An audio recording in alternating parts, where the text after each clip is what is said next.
A cup of tea can teach you everything about living in the present moment. Not the drinking, the preparation. Let me show you how. The Japanese tea ceremony is more than a tradition. It is a doorway into presence, a practice designed not just to serve tea, but to awaken your senses and bring you fully into the now. Prepare to discover lessons you never knew were waiting for you. The tea room is small, just large enough for a few people. Plain walls, muted colors, light that soothes the heart. Nothing inside demands attention.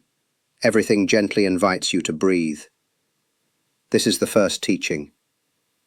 Presence arises not from adding more to your life, but from letting go of what distracts you.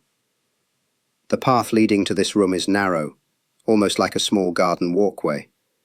You cannot walk quickly on it, and that is the point. Each step slows you down and shifts your attention inward. By the time you arrive, you are no longer carrying your titles, your worries, or your hurried pace. Inside, everyone sits at the same height, close to the floor, where humility naturally emerges.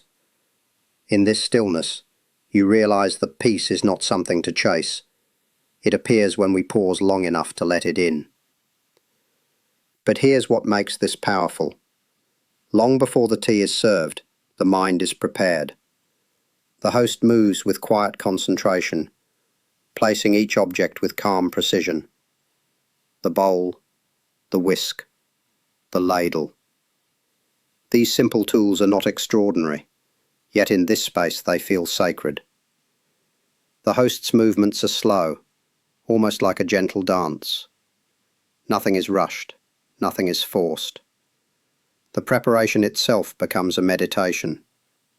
The breath deepens. The noise within softens. Even the faint sound of heating water becomes part of the atmosphere, like a distant reminder of life continuing moment by moment. As the ceremony begins, the gestures unfold with elegant simplicity. The ladle lifting warm water, the soft circular motion of the whisk, the turning of the bowl before it is offered. All these movements are small, yet they carry the weight of centuries.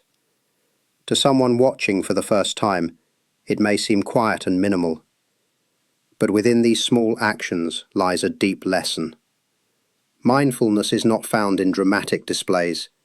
It is discovered in the grace of the ordinary. Too much force creates harshness. Too little lacks substance.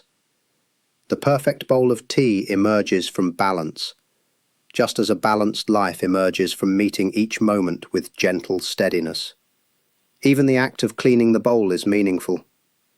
The cloth moves slowly across its surface, as if clearing not just an object, but the heart itself. Purity here is not about perfection. It is about sincerity. Through these subtle gestures, the ceremony teaches that presence is not a technique. It is a way of living. Attending fully to whatever is in front of you, no matter how simple. The deepest beauty of the ceremony is found, not in the tea, nor the movements, but in the meeting between two people.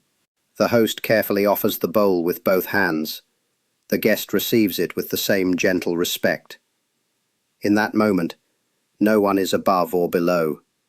Titles disappear. Only presence remains. Even the shared silence feels warm, as if both hearts understand something words could never express. Harmony arises not through effort, but through openness. When the ceremony ends, its quiet wisdom follows you. It lingers like a soft fragrance, reminding you that presence is not limited to special spaces. The same calm attention can be carried into the way you step into your morning, the way you speak to others, the way you handle challenges. The balanced whisking teaches you to meet life without pushing or withdrawing. The careful cleaning reminds you to clear your heart of resentment and hurry.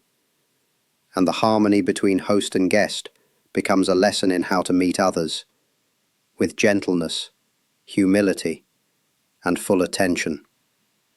Here's how to practice this tomorrow. Wash 1 cup the way the tea ceremony teaches. Feel the water temperature. Notice the circular motion of your hand. Clear the cup and your mind completely, before moving on. That's the lesson. Living in your kitchen, in carrying the spirit of tea into your life, you discover something profound. Presence is not something you chase or achieve, it is something you return to. A quiet home within yourself, always waiting, always welcoming. And in that return, you realize that peace was never far away. It was simply hidden, in the moments you had not yet learned to notice. Thanks for listening. If you enjoyed this video, please subscribe and click the bell icon so you'll be notified when I publish a new video. Namaste.